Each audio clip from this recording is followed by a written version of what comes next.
It's a cool looking shirt, and you should show off your gun. So by all means, Yeah, my pea shooters. Pew, I'll pew, show you pew. some pea shooters, man. And the home of the brave.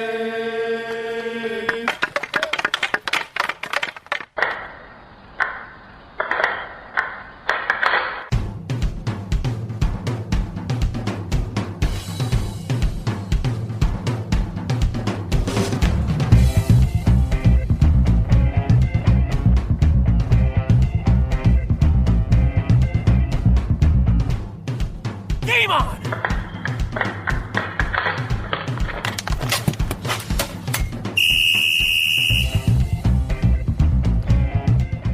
Welcome to episode 32 of the Hit the Deck podcast, where we talk deck hockey, street hockey, ball hockey. It's hockey in sneakers. Oh, it feels like forever since we've done this, James. But I am happy to be back behind the microphone, and I am happy to be providing content for you, our very patient and devoted listener. Amen to that, and welcome back. We hate when you are taken away from us over the West Coast, so good to have you back, sir. Thank you. Yes, for those of you who aren't aware, which is probably all of you, I got called once again to go to Seattle, very last minute. Unfortunately, I did not have time. We did not have time to prepare to record a podcast while I was on the left coast, as they call it. So I was unable to hunker down and provide the content which not only you have become accustomed to, but you deserve. Actually, depending on the content, that might be insulting. But you at least deserve the try. So we sincerely apologize for skipping the week and or however long it's been. I honestly can't remember. Maybe it was 2 weeks ago, maybe it was 2 months ago. It feels like forever since the last time we recorded one of these things. It always seems that way with good things. For example, like the NHL season's back, and even though they have the shortest off season and they even had a little tournament in between, it's still great to have it back, and you miss it so badly. So something that's good. That's a good sign, actually. Yeah, happy to have the NHL back. James and And I you. actually have the Rangers-Islanders game on in the background as we record this podcast. So we're happy. We're happy. Obviously this is about deck hockey, but we are hockey fans, so we enjoy the NHL as well. And I think watching, I've talked about this before, but just watching hockey makes me want to play hockey. And really, not that you need an excuse to want to play hockey, but it's a good thing if it puts you in the mood. Absolutely. Whatever gets you in the mood, baby. All right. Anyway, we should get into tonight's starting lineup. Since it's been so long, you probably forgot who's talking to you. And Am I still on the team? Yeah, for tonight's starting lineup. In goal, as ever, I am the American Rhino, number 35, Gary McComiskey, and of course, my stalwart co-host. On defense, number 4, I'm James Sajazi. How are you, James? I didn't even Doing- ask. That's very rude. No, not at all. I'm doing very well, and as you said, with the NHL season back, I'm doing a little bit better. How about yourself? Yeah, I'm doing pretty well myself. Got plenty of irons in the fire, but it's always good to make time for hockey and make time for podcasting. So, I can't complain. Well, I shouldn't complain. Let's make that distinction. You're a talented man, and everybody loves you, so we're all pulling you in different directions, so Yeah, sorry all about right. that. All right, James, would you be so kind as to tell our stalwart listeners what is on deck for this particular podcast? Yes, sir. World Cup of Hockey final. In case you missed it a couple of weeks ago, Team Europe made it all the way to the final to face Team Canada, and were oh so close to handing Canada its only loss of the tournament in Game 2. That is until the last 2 minutes where it all unraveled so quickly. Congratulations to Canada for capitalizing on the home ice advantage and winning the tournament. The 2016-2017 NHL regular season. Here we go, baby. Now, as everybody else in the media has released his predictions on what teams will finish first and or make the Cup playoffs, we at Hit the Deck will focus on the statistically more challenging task of guessing what teams will not qualify. That's right, we'll work from the bottom up and guess who will finish in the basement and who will prove the doubters wrong. And more hockey at Rockies. According to a very good source, the October DEK hockey tournament is happening on Saturday the 22nd. No word posted on the Rocky Sullivan's website yet, but still check out RockySullivansRedHook.com for more info and hope to see you there. Gary and I have cool Hit the Deck stickers for you too. And that's what's on deck. Thank you, James. You are welcome, sir. I really hope that the hockey at Rocky's tournament happens on the 22nd. I mean, it's expected, and it's in like a week. So, yeah. It would be nice if they let somebody know about it. Yeah, exactly. We've been preparing for it and practicing and things like that. So, hey, if anything, we'll be in better shape and better prepared for whatever comes up. But yeah, hopefully it'll be official and they'll get things going. Yeah, right. All right. Well, thank you. So why don't we kick this thing off? Yeah, it's kind of old news, but just in case anybody missed it, the World Cup of Hockey final, it's a best of 3 series after the seeds and all that stuff, and then the knockout rounds and so on and so forth. So everybody figured Canada was going to make the final because it was in Toronto and they had a ridiculous team and they were just an international tournament. I think this is the 4th one in a row that they've won, including the Olympics. So they're just on a whole other plateau. But for me, I thought it was a big surprise that Team Europe made it all the way to face them. A lot of us either were rooting for or thought that Team USA would have been the team to face Canada, but it didn't happen. And Europe deserved it. They played great. They had excellent goaltending from Halak, so all the Islander fans out there should be happy with that. And thank you very much to Brad for posting on our Hit the Deck Facebook page his predictions and summary of the upcoming Islanders season. So that was really helpful and very cool and very entertaining. So thanks for that. Thank you, sir. Yep. And so Halak is prominent in that. And then, so in game 1, Europe played really well. They lost 3-1, which sounds weird, but Canada was just blowing teams out of the water, and they held their own as long as they can, and then Canada kind of stepped on the gas.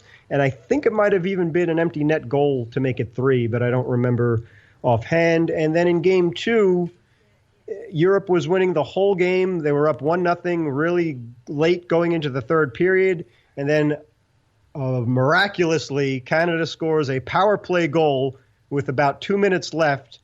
And then with 42 seconds left in the game, they scored a shorthanded goal and they won the whole darn thing. So it was a best of 3 series. They came that close, Europe, to getting forcing a game 3 and also giving Canada their first loss and only loss, but it just didn't happen. So Canada won. Tournament MVP was Sidney Crosby. He deserved that. Yeah, I don't say that really very easily as being a Ranger fan, but since we have a podcast trying to be as professional as possible, the cool thing with that for Sidney is that he joins only the Great One and Bobby Orr as the 3 hockey players to win the Hart Trophy, the Conn Smythe, and the International MVP. So those are all the MVPs of the regular season, of the Stanley Cup playoffs, and of international play. So that's pretty incredible company anytime you mention the Great One and Bobby Orr in the same breath. So, yeah, again, Canada won. They took out Europe in 2 games, and everything was in Canada's favor, but they did not disappoint. So that's their 4th international championship in a row. Yeah, well, you hold down the professionalism on the podcast. I'm going to stay over here in the corner hating Sidney Crosby. You know what? I think it kind of worked pretty well because Crosby is out, at least for the beginning of the season.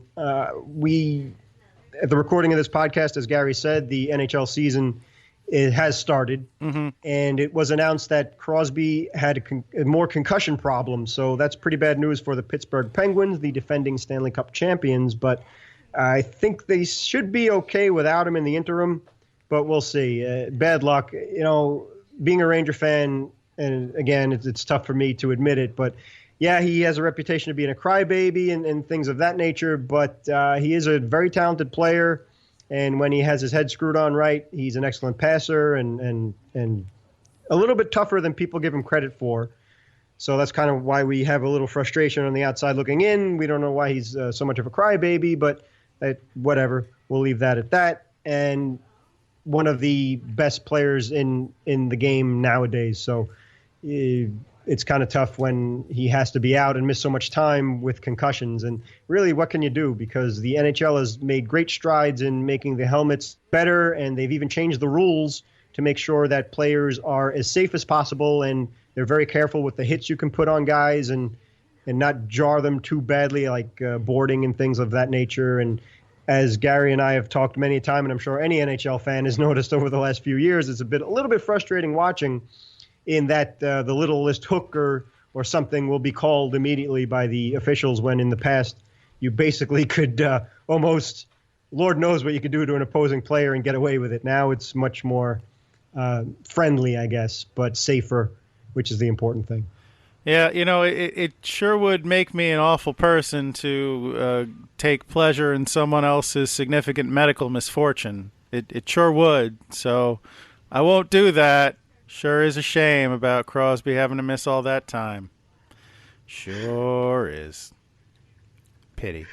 So speaking of which, we'll go into, maybe it's a little bit late, but we weren't going to drop this podcast until Friday of the week anyway. But the regular season is only a couple of nights old. So forgive us for that. But here goes our predictions on the upcoming season. And now that we kind of had a little bit of a crystal ball there, that we see that Crosby is not going to be in the lineup for the Penguins in the near future, maybe that changes things a little bit. But I'm not going to cheat. We worked on this last week before the season began. So we'll stick with that and see what happens from there. No, let's tell the truth, James. You worked on this last week. I looked at it and said, yeah, okay. Yeah, because you were too busy doing a million other things and doing all the other grunt work that goes into making this podcast possible. So we've been down that road many a time before, and we appreciate you and thank you very much for your humility and your great talent. But anyway, with the new season coming in, it's the 100th anniversary of the NHL. 1917 to 2017 marks 100 years of this wonderful, wonderful league. Mm-hmm. And none other than the Great One himself has been deemed the ambassador for, I guess that means Gretzky's going to be a little bit busier this year in terms of promoting the league more. I know that he was hired by the Edmonton Oilers in a higher up position as well. So we'll see what that means. But anything that the Great One is involved in, I'm on board for. So speaking of Gretzky and the Oilers, I want to get this off my chest right here and now. Sure. I call shenanigans. Not on Gretzky. I got nothing against the Great One. Yeah, I have no truck with, I hold no ill will towards the Great One. He is the Great One for a reason. But I saw footage just this very morrow. No, that'd be tomorrow. Just this very morning, I saw footage from some kind of celebration in Edmonton of Wayne Gretzky and Mark Messier, former Rangers captain Mark Messier, skating around on the ice in some kind of celebratory something or other. I imagine they're celebrating one of their many Stanley Cup victories. It's probably an anniversary of some sort. I don't know. But he was, yesterday, I assume, he was skating around Edmonton in an Oilers jersey, waving at the fans, happy as you please. And isn't it great to be an Oiler?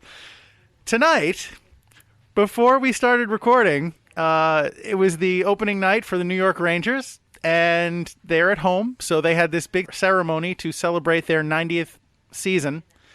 And who was out there waving to the fans in a Rangers jacket but Mark Messier?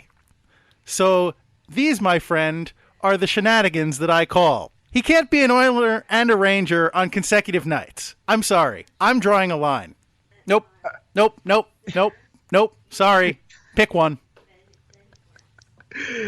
Fair enough.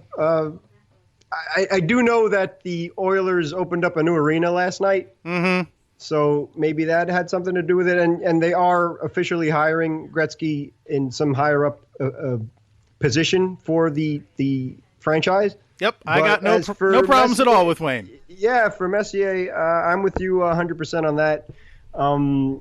I guess, just speaking for myself, I'm in the minority where I don't worship Mark Messier by any means. Uh-huh. Yes, he brought the Stanley Cup to the Rangers after 54 years of frustration, and Islander fans let us know it every single day up until that point. But 1940. Yep.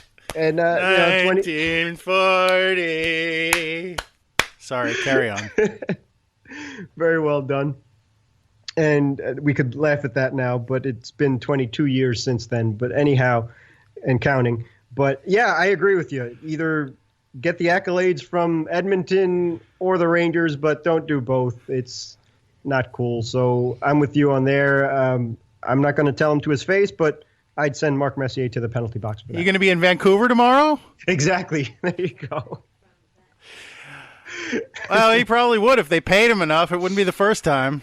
Hey, he took the money that Gretzky turned down in the first place way back when to go join the Vancouver Canucks. So there you go. And left his buddy Gretzky high and dry on the Rangers. That's right. In his very last season, he wanted to retire playing with his best friend who said, thanks, but there's several million reasons why I need to be in Vancouver right now. Yeah. See, fans, hockey fans in general, we have long memories, so you can't fool us. So I agree with you, American Rhino, so well done. Happy trails, Captain Crybaby. And I admire your bravery, too. That's great. But come at me, mess. I wouldn't mess with a Rhino, I'll tell you that right now. Well, sorry, I completely derailed this conversation. What were we talking about? Oh, the NHL is 100 years old and Gretzky is an ambassador. That's right. Right. And for 100 years old, the NHL is in excellent shape, so good for them. And doesn't look a day over 87. Not at all. But the cool thing was the season officially started Wednesday night on October 12th. Mm-hmm. And that is a very, very special date in your family, if I'm not mistaken. It is. 6 years ago, yesterday, which was, as James said, October 12th, I met my daughter for the very first time. And it was, incredible. And so happy birthday, Julia. She continues to brighten up and lighten up our lives and make them incredibly interesting on a day-to-day basis, but I wouldn't trade it for anything in the world. So she's sleeping right now, but I would be remiss were I not to publicly mention happy birthday to my little girl. Absolutely. Very happy birthday and many, many, many, many more, as the sweet little thing is a deck hockey player in the making, too, so has good footsteps to follow in daddies. So well done there, and sweetheart of a gal. And thanks for the assist on that one, buddy. Yeah, of course. So getting back to the predictions part of how we think the teams will fare in the upcoming regular season of the NHL, the American Rhino and I will talk about what teams we think will not make the playoffs first, because only 14 out of the 30 miss out. Mm-hmm. So statistically, it's harder to predict who won't make the playoffs than who will make the playoffs. So I don't know if that's going to get a little bit more complicated next year when the Las Vegas team comes in.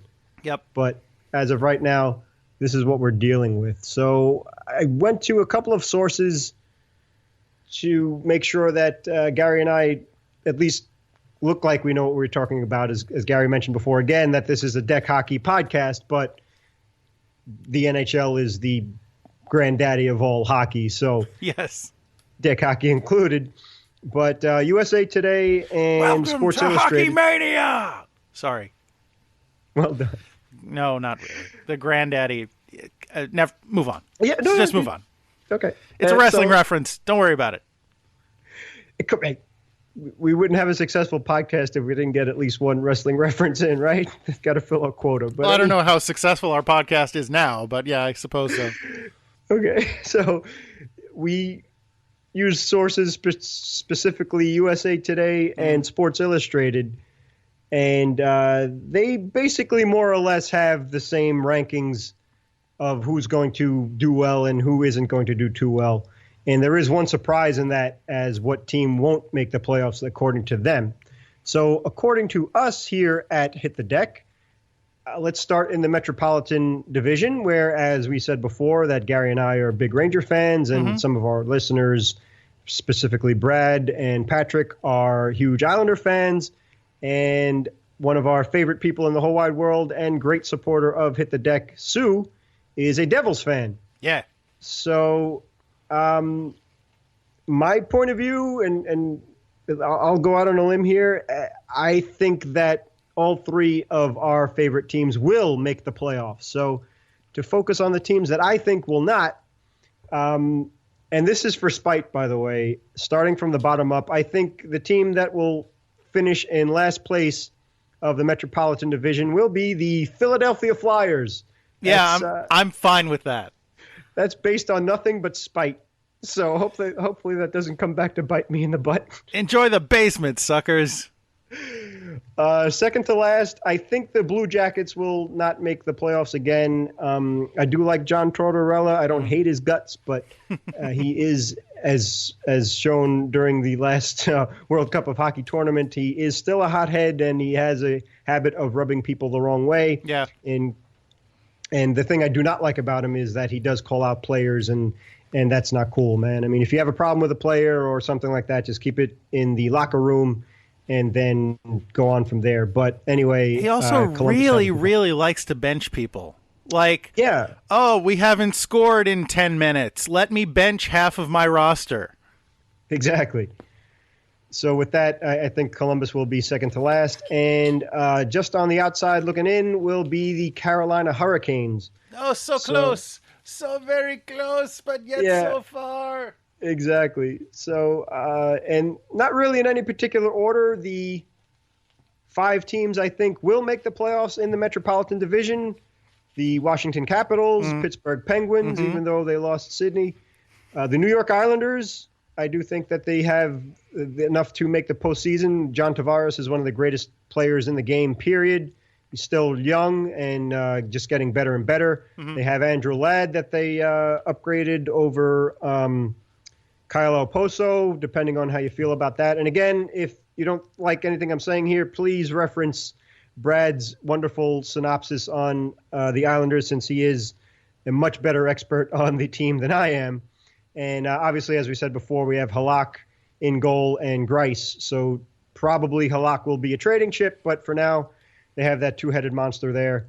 And according to Brad as well, they did lose Matt Martin, who I thought he was my favorite Islander, if that's possible. But Brad still thinks that the fourth line is just fine without him, with Cizikas and Clutterbuck still holding down the fort there. So I do think the Islanders will make it. The New York Rangers, obviously, I think will make it, because I don't want to get the American Rhino angry, or his lovely wife.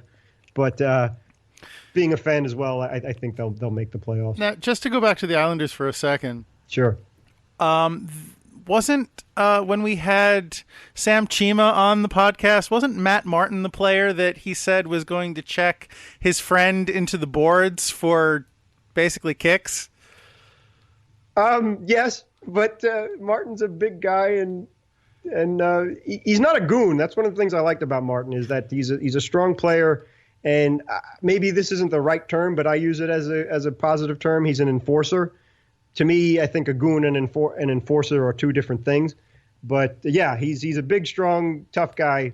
And, well, I don't think he would have hurt his friend too badly. No, that's fine. My point is only now, who are they going to find to plaster their unsuspecting friend into the glass on a hockey rink? I don't know. Maybe Brad might find out for us, or Patrick. We'll see. That's quite a lost experience for that gentleman. There you go. But thanks for referencing Snipetown too. Maybe we'll give Sam a call and see if he heard anything. So that's a good question. Yeah, we'll have to check out Snipetown and see what's going on. Nicely done. But yeah, again, the Rangers, we still have one of the best goalies in the world in the King, Henrik Lundqvist. I still think our defense is good.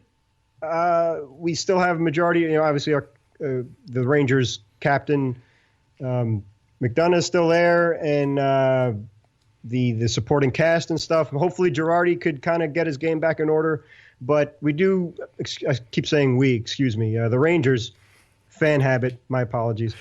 I'll allow it. Thank you. But the Rangers scoring core is still suspect, but just curious as to their head coach. Okay. I don't know how to pronounce his name as well as you do. I believe you're referring to Olivier. Thank you. I never get tired of hearing that. Yeah, I know. So hopefully he will stick with the system and they could figure it out. But obviously Zuccarello had a heck of a tournament, and he just scored. As a matter of fact, as we are recording this. Oh, no, excuse me. I thought that was Zuccarello that scored. But anyhow. We went through this when I was in Seattle. Your feed is several seconds ahead of mine. So You're like, oh, he just scored. I was like, wait, what? Oh, cool. Yeah, it was Zuccarello. So case in point, there you go. Nicely done. Good eye there, buddy. So yeah, hopefully we get the scoring up and help out the defense, and especially the King Henrik Lundqvist, because he's been standing on his head for, what is this, his 12th season or so now in the league, and that's on top of all of his success in the international stage as well. So for the final team that I have, and this is my kind of sleeper pick, and mainly for Sue's sake, because she is such a loyal listener, and we got to thank her in some way. But I do think that the New Jersey Devils will make the playoffs this year. They did get Taylor Hall as one of the prominent scorers in the league, and Corey Schneider is an excellent goalie and has been so for the last couple of years, and I think he's coming to his own. So I do think that they'll have enough to get in. According to Sports Illustrated and USA Today, they do not have the Devils making it, but I do. So there. Now, James, we just went through the Metropolitan Division, and perhaps we should have done this right at the top, but for the benefit of our listeners, would you catch us up on exactly how a team makes the playoffs in the NHL? It's complicated. To try and sum it up. Forgive me if I'm getting long-winded here, but the league is divided into 4 divisions. So there's the Eastern Conference and the Western Conference, and in the East, there's the Metropolitan and Atlantic divisions. And those 2 divisions, there are more teams in the East, by the way, than the West, but somehow the NHL says that the statistics still shore up that it's the same percentage to get in both leagues. I don't know how they figured that one out, but they claim that's the case. But the top 8 teams in each division, in each division make it. So you can get, as we have 5 teams from the Metropolitan Division qualifying for the postseason, and just 3 from the Atlantic. So that's the 8 teams there, with the rest on the outside looking in. And in the West, in the Central, I think that's probably the best division in the league. I have 5 teams making the playoffs there too, with only 2 not making it, and then 3 from the Pacific making it. And 1 team there is in honor of a very cool LIQ member in Mike, who was kind enough to do his synopsis for his beloved LA Kings on the Hit the Deck Facebook page as well. Well, so thank you, sir. Yes, absolutely. Thanks, Mike. So does that clear things up a little bit? Yes, thank you for the explanation. Sure. And the thing that makes things a little bit more complicated, too, is that now that there's no ties anymore, and you get an automatic overtime, and then if you win the game, you get the extra second point.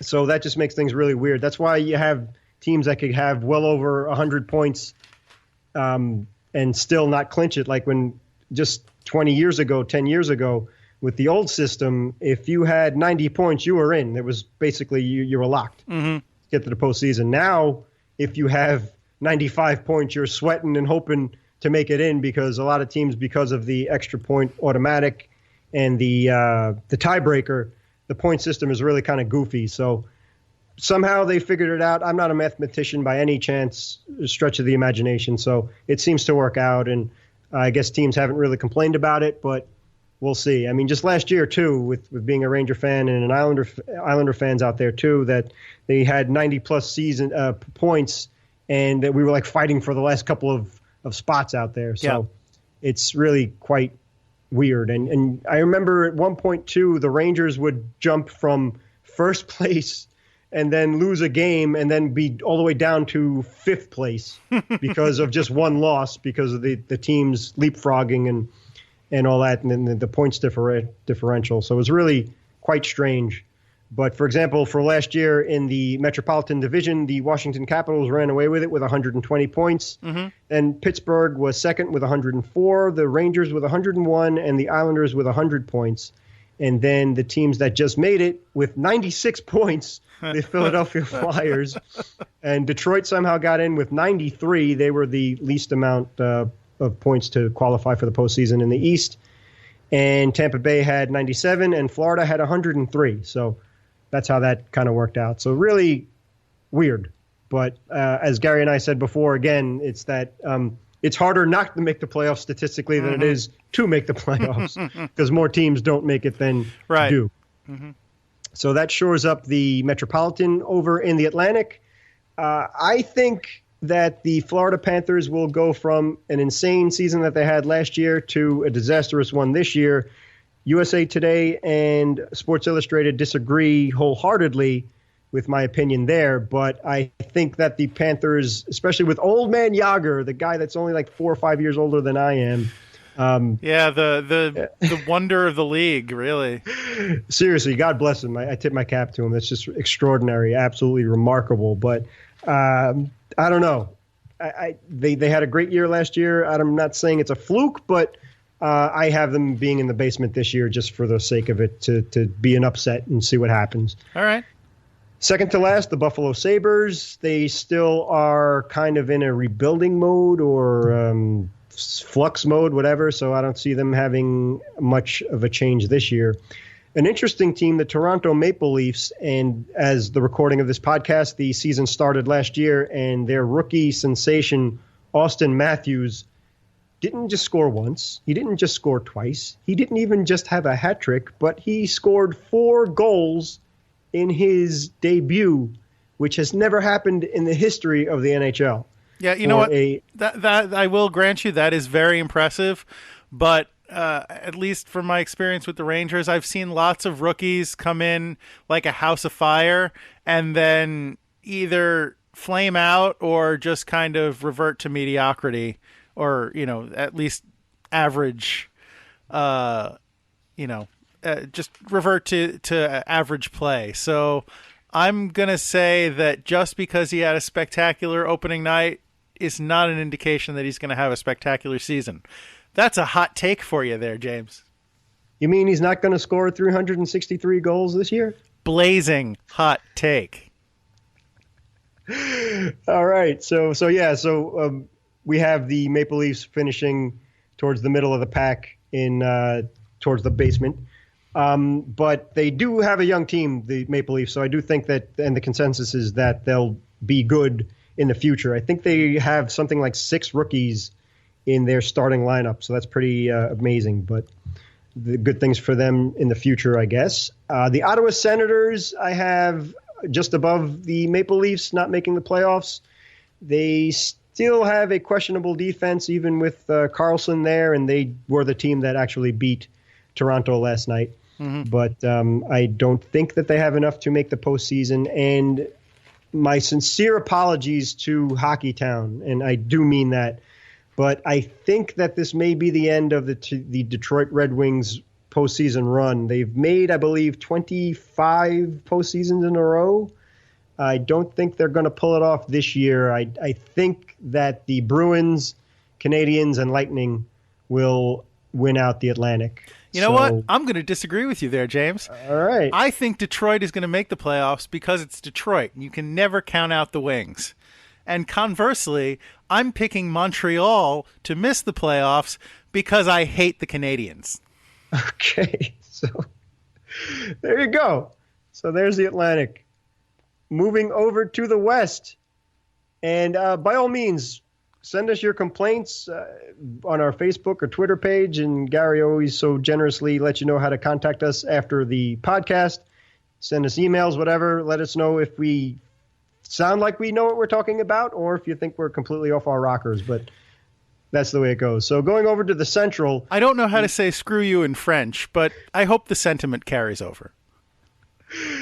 The only 2 teams I have, and that really stinks. That's not fair. But 2 teams out of the division will not make the playoffs from the Central. The Colorado Avalanche in last place, and the Winnipeg Jets just above them. Still, I don't think they have enough to compete with such an incredible. And that's not really a knock on those two franchises. It's just that they have the luck of the draw of being in the toughest division in the NHL. And yeah, they do not have it easy. No, between the Dallas Stars, Nashville Predators, and the Chicago Blackhawks, not to mention the St. Louis Blues and the Minnesota Wild, that is really, really tough. Mm-hmm.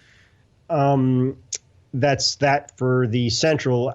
The Stars, I think, between Jamie Benn and Tyler Seguin and Patrick Sharp and their goalie, Antti Niemi, one of the best in the game, I think they'll probably finish first, followed by closely the Nashville Predators, especially with their swap of defensemen. They pick up PK Subban for Shea Weber, who goes to that north of the border team that you're not very fond of. So I think he'll be a perfect fit for the Predators. They have Ryan Johansson and Philip Forsberg, and they join Captain Mike Fisher and Pekka Rinne, who, again, is another fantastic goalie. The Chicago Blackhawks are the Chicago Blackhawks, and you just can never count them out as the same with the Detroit Red Wings. And my kind of sleeper pick is the Minnesota Wild. I know they have a new coach in Boudreau coming in, but they're a good team, a young team relatively, and I think that they will have enough to make it in. And, of course, the St. Louis Blues, just being from New York, I don't know, they just seem to be a little bit too underrated for my liking. I think they're one of the best franchises in the game and have done a really fantastic job in turning that franchise around to be a preeminent postseason team in the last few years between Tarasenko and Baumeister and Jake Allen. But they did lose their captain, David Backes, and defenseman Kevin Shattenkirk. I think he's on the trading block, and he would look pretty darn good in Broadway blue. So just saying that. Yeah, that may be true, but I don't think the Rangers have two nickels to rub together in cap space. Yeah. But so that's that for the Central. So moving on over to the Pacific. You know, before we move out of the Central, sure. I don't know who they'd be able to leapfrog, but I would like to see a win for the Winnipeg Jets. I'd like to see them squeak in just because I think their fan base deserves it. Oh, absolutely. Definitely.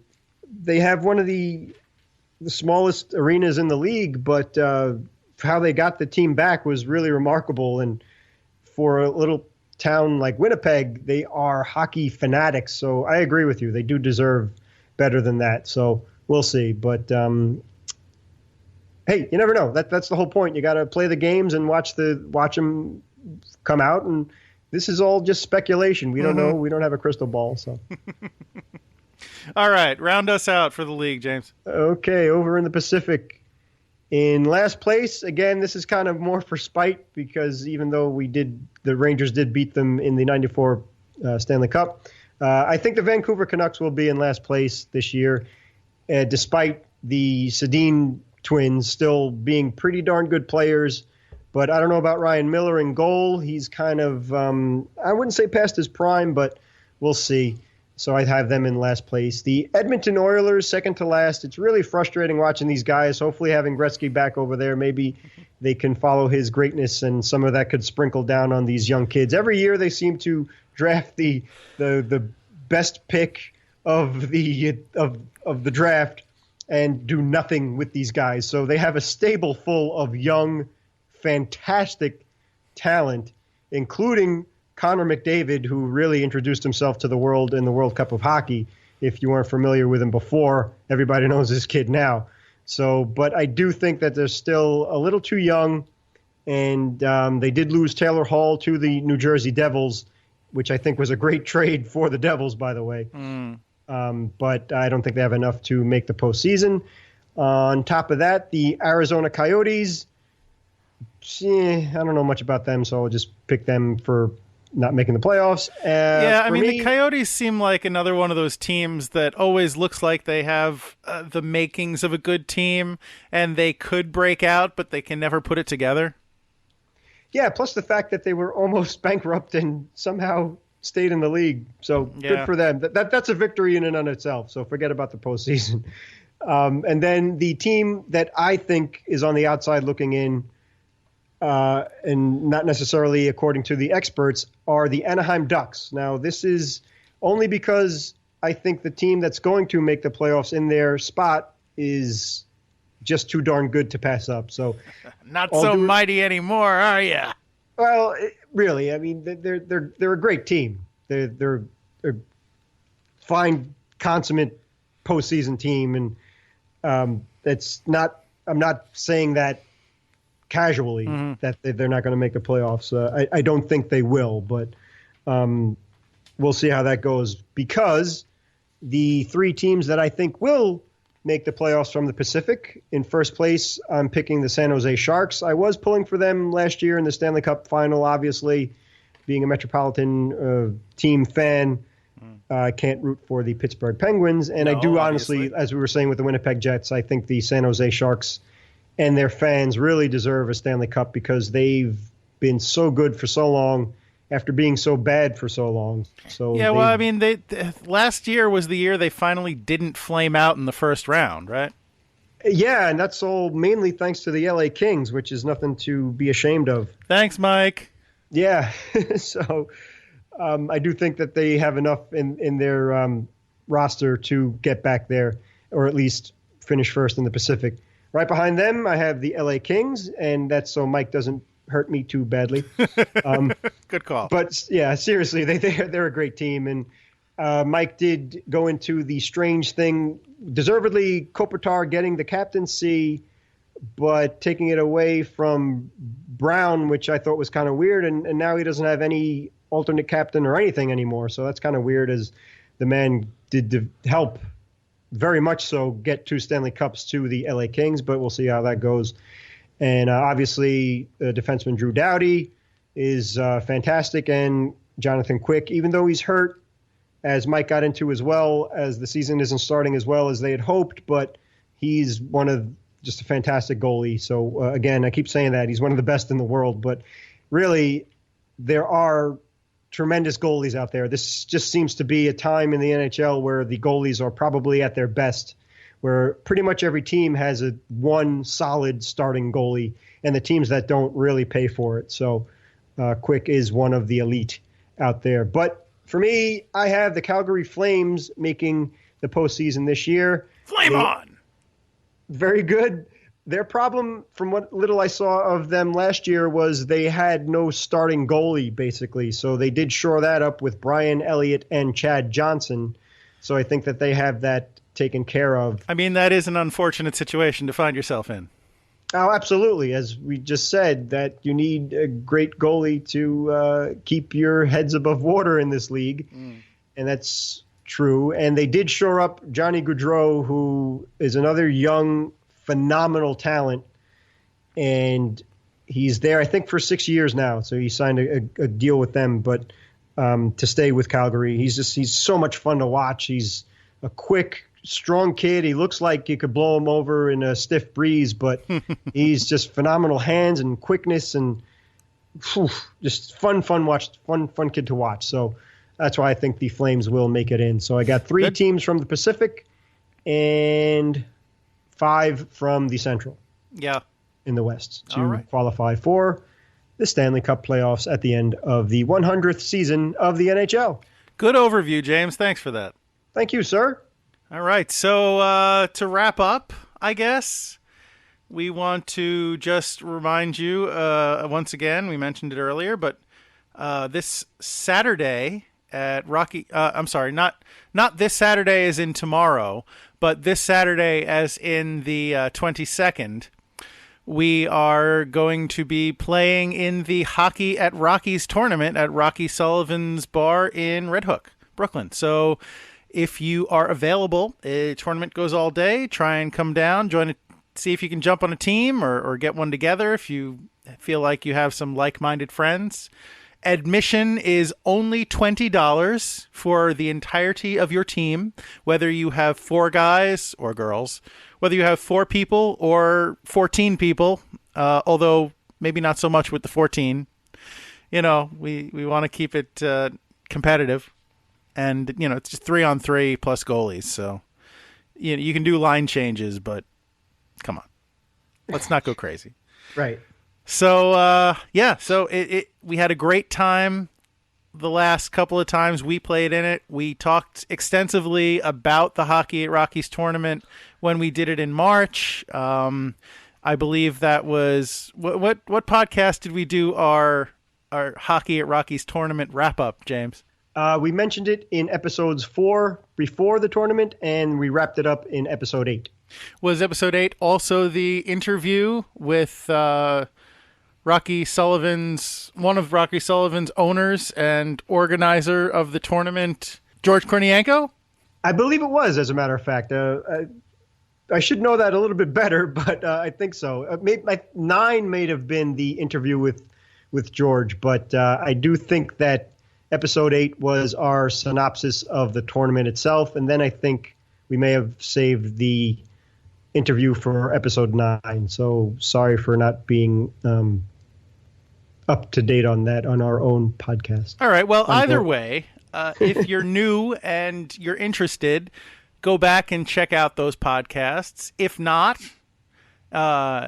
which is to say, if you're not new and you've already heard it, then this is just your heads up that the tournament's coming and you can be a part of it. We'd love to see you out there. And if you do come out to Rockies, you can come home with a sweet Hit the Deck sticker. So you can rep your favorite podcast by sticking it adhesively to any surface that will take its adhesive stickiness. I don't know. You know how stickers work. Come on. Don't be a vandal. Be cool. Stay in school. I don't. What? Oh, my goodness. Last minute remaining in the podcast. All right. Thank you, Pops. Okay. So anyway, we've made it through another podcast. We hope you enjoy our banter and our overview. James's really overview of the coming NHL season.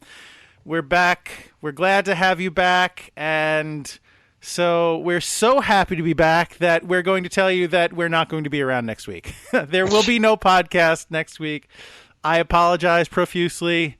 Life will get in the way, but you will be forewarned not to expect it. Look for us again in 2 weeks' time.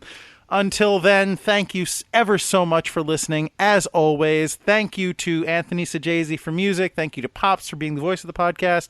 Thank you to the LIQ for sound effects used in the podcast, and to select LIQ members, Brad Vonsky, Mike Margiotta, and hopefully Rob McCullough, who will be contributing or have contributed their own predictions for the coming seasons for their NHL teams, which you can check out on our Facebook page at facebook.com/hitthedeck. Please subscribe to us on iTunes or Stitcher or any other outlet. Thank you to Podbean for hosting our podcast. As ever, check out our website, hitthedeck.com. Check out our YouTube page, which is Hit the Deck, and check out whatever it is that James is about to tell you that I forgot. You got a majority of it. Just Twitter, Hit the Deck Pod, and Instagram at Hit the Deck. I think you may have mentioned the Instagram, as a matter of fact. There's a lot of ways to get in contact with us. And email hitthedeck@gmail.com. Good save, buddy. That's why you always need a quality defenseman to back you up. There you go. All right. And as ever, in case you've forgotten, I would be remiss were I not to remind you, be you playing in the Rockies tournament next week, or really, whatever you do in life, remember, it's deck hockey. Don't be that guy. Thanks, everybody. I don't know what that means.